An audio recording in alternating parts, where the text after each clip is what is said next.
Olá, meus queridos amigos, companheiros de jornada em nosso canal no YouTube. Aqui estamos mais uma vez para mais uma transmissão. Subsídios para a lição de número 12, a penúltima lição do trimestre, que tem por título um título extremamente relevante para a igreja e cada crente em particular: a bendita esperança, a marca do cristão. Antes de entrar propriamente na exposição dos subsídios como ferramentas para ajudar os nossos professores diante de suas classes, são milhares de classes em todo o Brasil, em nossas Assembleias de Deus, que utilizam o material da CPAD. Eu gostaria de lembrar para que você se inscreva em nosso canal. Provavelmente já esteve aqui algumas vezes, outros que estão chegando pela primeira vez. Inscreva-se em nosso canal, ative o sininho para você receber as notificações dos vídeos quando eles forem disponibilizados. Além da nossa transmissão semanal, temos as nossas séries, livros que recomendo, 100 orações registradas na Bíblia, a história da igreja e evidências que respaldam a Bíblia, além dos pequenos vídeos chamados shorts de 1 minuto em que eu respondo as perguntas que me são feitas. Repito, inscreva-se no canal e, inclusive, procure verificar se a sua inscrição está mantida, porque, eventualmente, o YouTube pode ter tirado você da sua lista. Provavelmente você não esteja vindo assim com frequência, então dê uma olhada, mas não deixe de inscrever-se para receber as notificações, claro, ativando o sininho, para fazer parte deste time nesta nossa jornada em busca da excelência nos conteúdos, todos fundamentados na Escritura. Ditas essas palavras, vamos então aos subsídios para a lição de número 12, a bendita esperança, a marca do cristão. Primeiro, eu gostaria de destacar o significado do termo, do substantivo esperança. Claro que eu não vou aqui buscar o léxico em grego, senão o léxico em português, para dizer que esperança é um sentimento incontido de otimismo em relação a alguma coisa que se espera que aconteça, que se realize, e esse sentimento gera, portanto, uma convicção otimista, uma certeza. Digamos, é um sentimento certo. Esse é o sentido de esperança. Claro que essa expressão no Novo Testamento relacionada à vinda de Jesus é repetida várias vezes e, inclusive, o comentarista faz uso de Tito, capítulo 2, verso 13, onde está escrito: aguardando a bem-aventurada esperança e o aparecimento da glória do grande Deus e nosso Senhor Jesus Cristo. Uma coisa que me chama a atenção neste verso é o fato de Paulo igualar Cristo à pessoa do próprio Deus e chamá-lo de grande Deus. Aqui, eu creio que é uma pá de cal naqueles que tentam tratar Jesus, dando-lhe uma característica inferior. Paulo é incisivo, Paulo é direto, Paulo é assertivo quando ele diz: aguardando a bem-aventurada esperança e o aparecimento da glória do grande Deus e nosso Senhor Jesus Cristo. Não há o que discutir, não há o que confrontar, não há o que debater. Jesus é Deus da mesma substância do Pai, com os mesmos atributos, e a Ele esperamos, porque essa é uma promessa que Ele mesmo fez. Essa é uma promessa que Ele mesmo garante. Essa é uma promessa que Ele mesmo avaliza.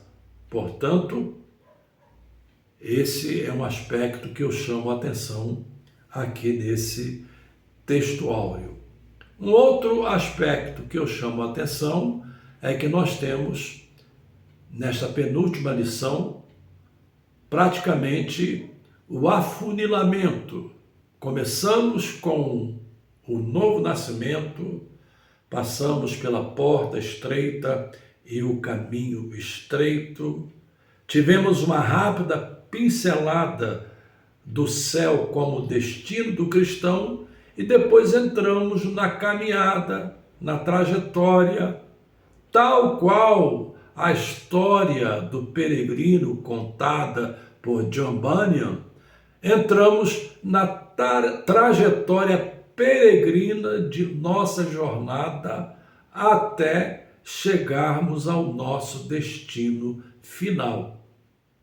E o nosso destino final é estarmos para sempre com o Senhor Jesus Cristo, e esse desenlace, ou, usando uma expressão melhor, esse ápice se dará tanto através da nossa morte, se for o caso, ou através da própria vinda física de Cristo, como ele prometeu. Temos aquela passagem do dia da ascensão, quando os anjos disseram aos discípulos: por que estás olhando para cima? Esse mesmo Jesus que vocês viram subir, ele há de voltar da mesma forma como subiu. Então, esse é o ápice. Se morremos, morremos em Cristo e ficamos no aguardo da ressurreição que se dará por ocasião da sua vinda. Caso contrário, se estivermos vivos, seremos então levados com Cristo, com a igreja, porque para isso Jesus plantou a igreja, a sua noiva, e no livro do Apocalipse, nos últimos capítulos, descreve as bodas da união entre Cristo e a igreja. Portanto, essa é a nossa expectativa. Mas eu quero chamar aqui a atenção para outros pontos. Primeiro é o senso de iminência. Quando olhamos para a igreja dos primeiros dias, você percebe que os crentes daquela época tinham esse senso de iminência, de uma volta praticamente imediata. Você percebe, por exemplo, esse sentimento quando Paulo, em Tessalonicenses, fala acerca da vida de Cristo, fala sobre a ressurreição, e ali ele insere uma expressão que foi assim traduzida: e nós, os que ficarmos vivos.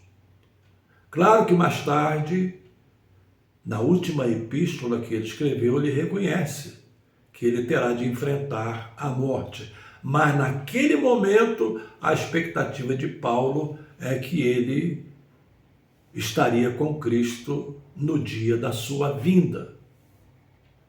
Então, por isso ele se expressou dessa forma. E nós, os que ficarmos vivos, ou que estivermos vivos, isso implica que a igreja daqueles dias tinha essa expectativa da iminência. E nós podemos entender aqui algumas razões, entre elas eu vou citar a que eu considero principal.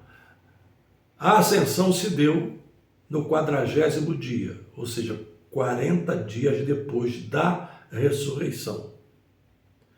Jesus deu instruções aos discípulos, e entre as instruções dadas aos discípulos, ele ordenou que ficassem em Jerusalém até que fossem revestidos de poder no 40º dia, e então ascendeu aos céus diante dos próprios discípulos. 10 dias depois, portanto não foi um hiato muito longo, mas um hiato bastante curto, 10 dias depois, a igreja é inaugurada no dia de Pentecostes, com a presença de quase 120 irmãos e dos judeus que foram impactados por aquele fenômeno, tanto os judeus que viviam em Jerusalém, quanto os judeus e prosélitos que vieram dos pontos mais extremos do Império Romano para a festa do Pentecostes, eles foram impactados e assim a igreja nasce com a expectativa da promessa de Cristo, de que ele retornaria, de que ele voltaria. E essa questão foi tão premente na vida da igreja que Paulo, na segunda epístola aos Tessalonicenses, ele teve de exortar os cristãos tessalonicenses, porque eles estavam pensando que o dia do Senhor já houvera chegado. Então ele exorta esses irmãos, mostrando que era uma questão ainda futura. Mas a iminência era algo normal na vida daqueles crentes dos primeiros dias, porque eles estavam muito próximos, muito próximos.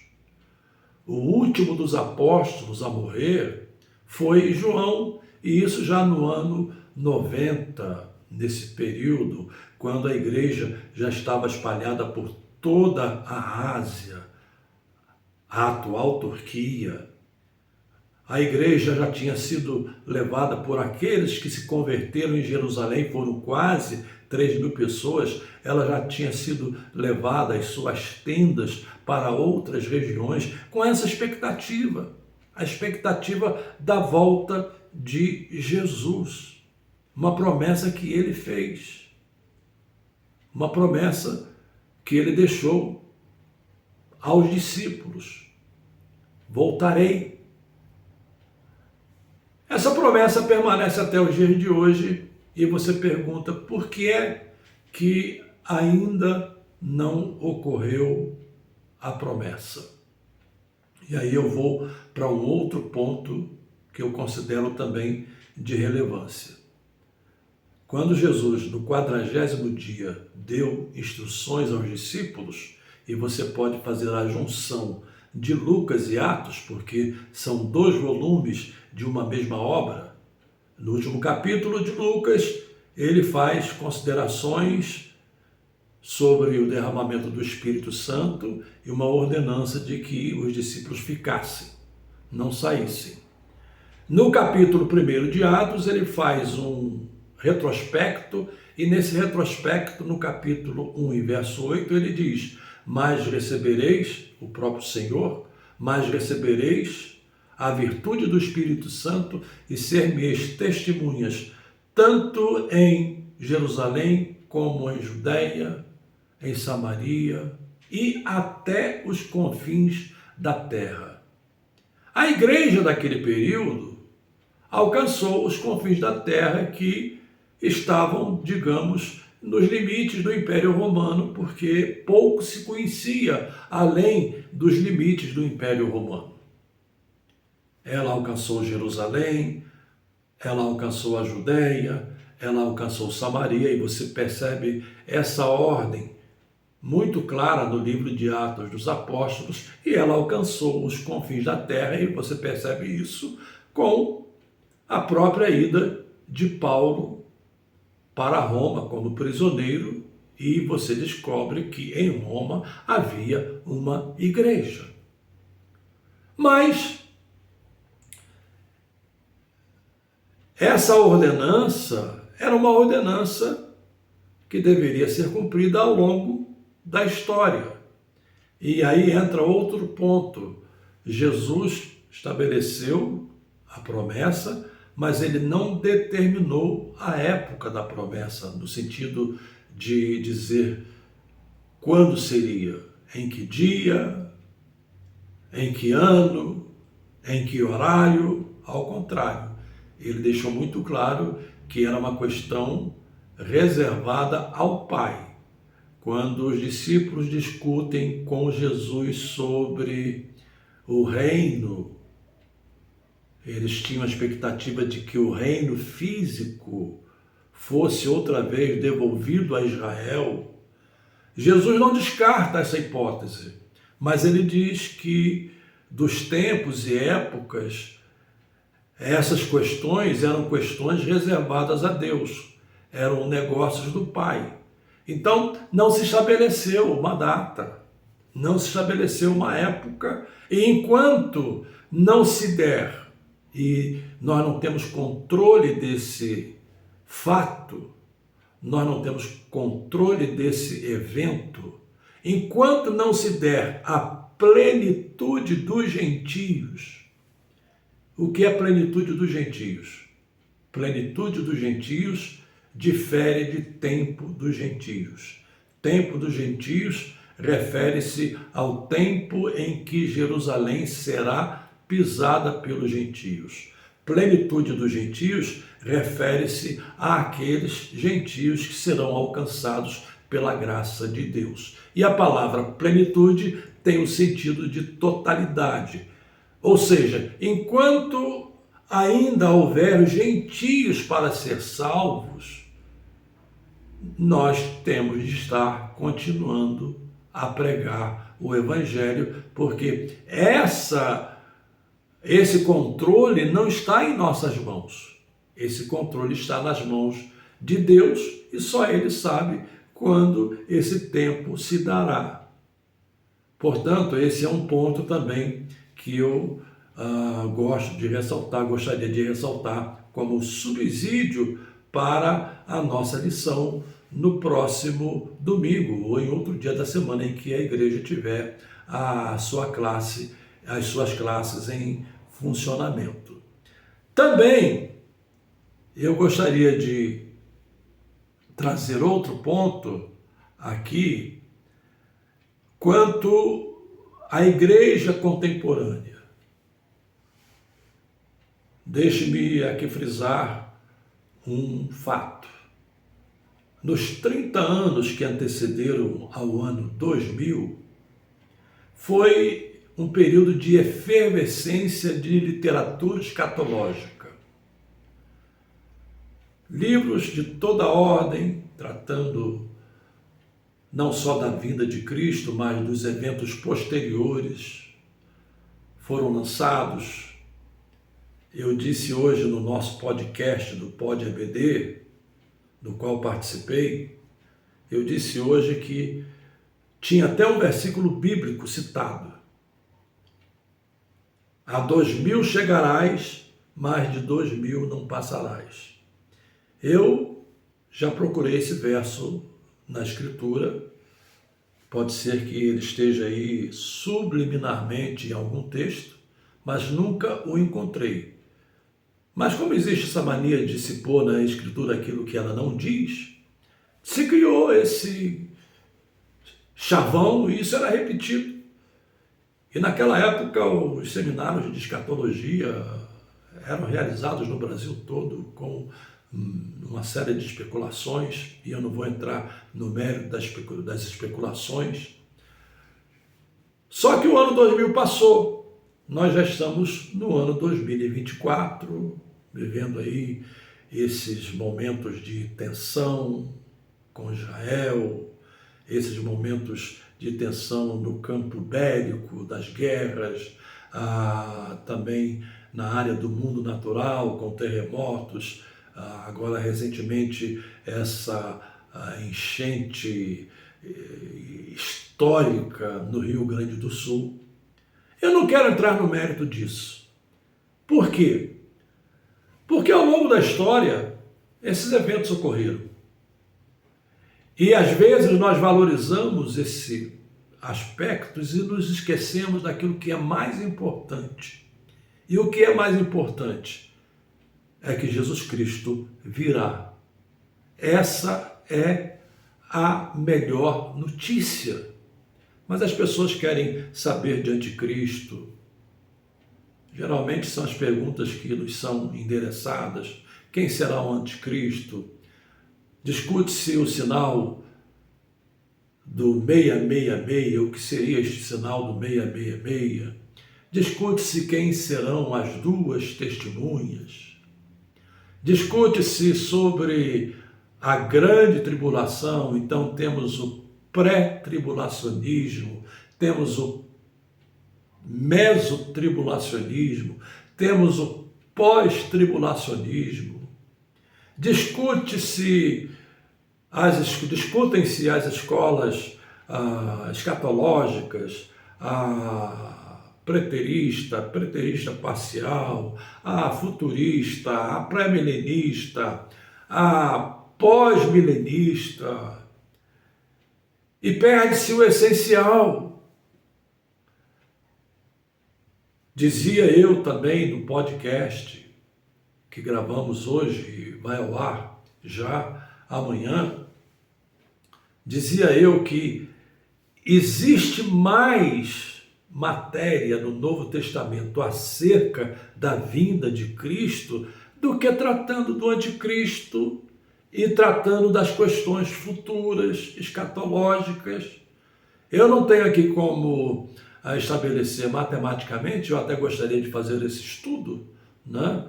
Mas há muito mais acerca da vinda de Cristo do que do próprio anticristo, e parece que muitas pessoas estão à espera do anticristo.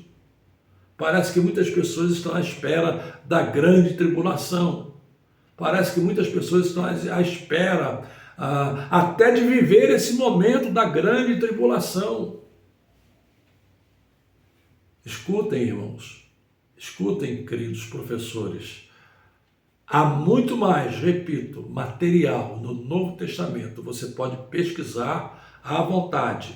Há muito mais material no Novo Testamento tratando da vinda de Cristo do que tratando do anticristo e das questões subsequentes no campo escatológico. Então esse é um ponto que eu também destaco. Outro ponto que eu gostaria de destacar é como é que nós devemos proceder.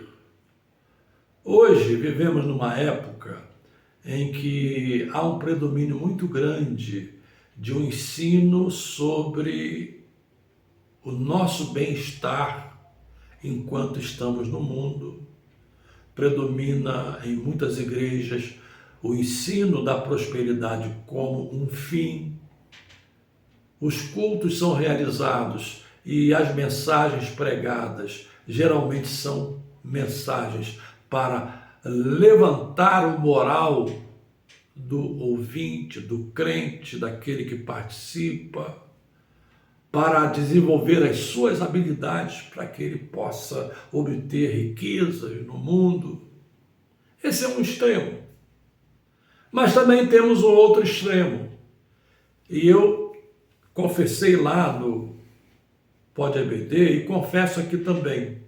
Lá atrás, quando eu era ainda mais jovem, nos meus 22, 23, 24 anos, quantas vezes eu preguei dizendo aos irmãos que não se entristecessem se eles morassem em casas de pau a pique, em casas de palafita, se eles tivessem de amassar o barro por aquelas vielas até chegarem em suas casas, e em chegando em suas casas não tivessem digamos, um prato para degustar, mas tivessem de comer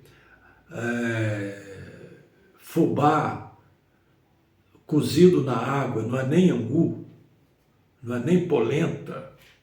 Quantas vezes eu preguei isso e dizia, não se preocupem, porque vocês terão no céu uma casa que será melhor, mais bonita, mais bela do que as maiores mansões. Você vai andar em ruas de ouro, você vai estar com muros rodeados e cheios de pedras preciosas.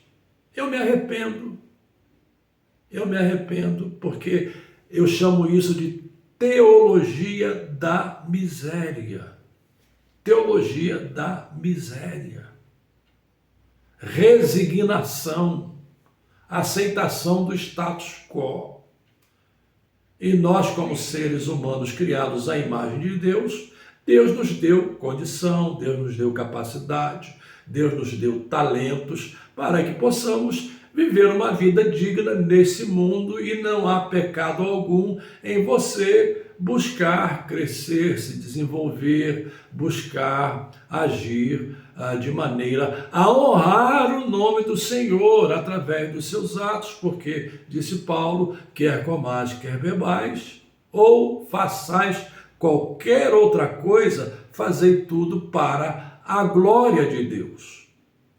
Então, qual é o ponto que eu chamo, para qual ponto eu chamo a atenção? É o ponto de equilíbrio. E aí eu me lembro de Jesus. Jesus estava vivendo aquele momento e aí há um diálogo e ele então responde: meu pai trabalha até agora e eu trabalho também. Entendo a perspectiva dessa frase. Jesus nasceu, Jesus encarnou, Jesus se humanizou, Jesus tomou a nossa forma humana, Jesus foi, segundo aquele belo poema do apóstolo Paulo em Filipenses, Jesus foi obediente até a morte, e morte de cruz. Então, Jesus já tinha definido o seu caminho. Jesus já sabia para onde ele ia. Jesus já sabia que ele teria de ir à cruz para cumprir aquilo que foi designado pela Trindade Santíssima. Ele já sabia, mas isso seria feito no momento certo. É tanto que houve tentativas de prendê-lo, de matá-lo. Numa dessas tentativas, ele sai do meio dos doutores da lei, desaparece, ninguém o vê, porque ele seria levado a esse momento, no momento certo, a essa hora, no momento certo. Mas ele viveu nessa expectativa. Mas enquanto esse momento, esse é o ponto que eu quero chamar a atenção, enquanto esse momento não chegou, ele disse: eu trabalho até agora e o meu pai trabalha também. Ou seja, ele ficou envolvido na realização do seu ministério. O seu ministério durou 3 anos, depois do batismo, aos 30 anos, e aos 33 ele foi crucificado, portanto, por 3 anos durou o seu ministério. Então, ele viveu nessa expectativa de cumprir o seu ministério até chegar ao ápice do propósito de sua vinda ao mundo. Qual é a analogia aqui? A analogia é a mesma. Nós temos uma esperança. No mundo se diz que a esperança é a última que morre. Em relação aos crentes não existe isso. A esperança não morre, mas ela ultrapassa os portais celestiais, porque ela se concretiza com a vinda de nosso Senhor Jesus Cristo, ou com a nossa morte para irmos ao seu encontro. Como disse John MacArthur, a morte só tem o trabalho de entregar o cristão salvo, redimido a Cristo. Esse é o trabalho da morte. Então, nós vivemos nessa expectativa, nesta certeza, nesta esperança que não morre, mas ela se concretiza, ela se realiza, ela se planifica no ato da vinda de Cristo ou no desenlace da nossa morte. Mas como estamos tratando da esperança no sentido da promessa da vida de Cristo, então é para esse foco que eu chamo a sua atenção. Vivemos nesse mundo, andamos nesse mundo, fazemos as coisas que temos de fazer nesse mundo, mas os nossos olhares estão lá em nosso destino final. A nossa esperança está centrada em Cristo, como aquele hino da harpa cristã que cantamos, hino de número 300. Nossa esperança é sua vinda, o Rei dos Reis vem nos buscar. Então, vivemos nessa expectativa, caminhamos nessa expectativa, mantemos viva essa certeza e, se morrermos antes disso, nós aguardaremos a ressurreição e, ressuscitados, estaremos com os vivos, transformados em um corpo só, como parte da igreja do Senhor Jesus Cristo, que irá ao seu encontro no dia da sua segunda vinda. Então esse é o ponto focal da lição de hoje. Esse é o ponto principal da lição de hoje. Esse é o ponto para o qual eu chamo a sua atenção. Manter viva a esperança.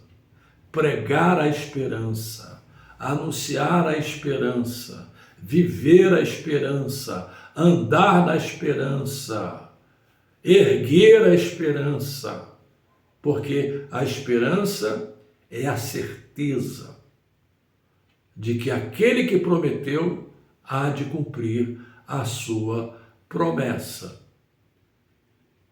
Esses são os meus subsídios para o próximo domingo. Poderia falar aqui muitas outras coisas, poderia citar aqui muitos outros pontos, mas eu entendo que esses são, de maneira simples, aqueles que, no meu entender, precisam ser destacados.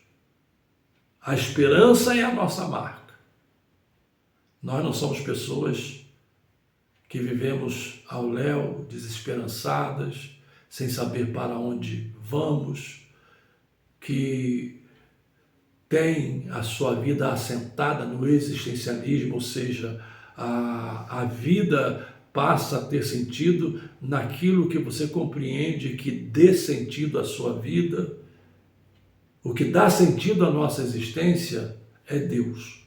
E Deus dá sentido à nossa existência através da pessoa de Cristo Jesus, que nos salvou, nos redimiu e caminha conosco nessa trajetória do peregrino até o dia em que ele voltará para buscar a sua igreja, na sua segunda vinda. Que Deus nos abençoe, que você, professor, tenha uma excelente aula no próximo domingo ou em qualquer outro dia da semana, e semana que vem teremos a última lição do trimestre e eu espero você aqui. Um abraço a todos vocês e um beijo no coração. Deus os abençoe.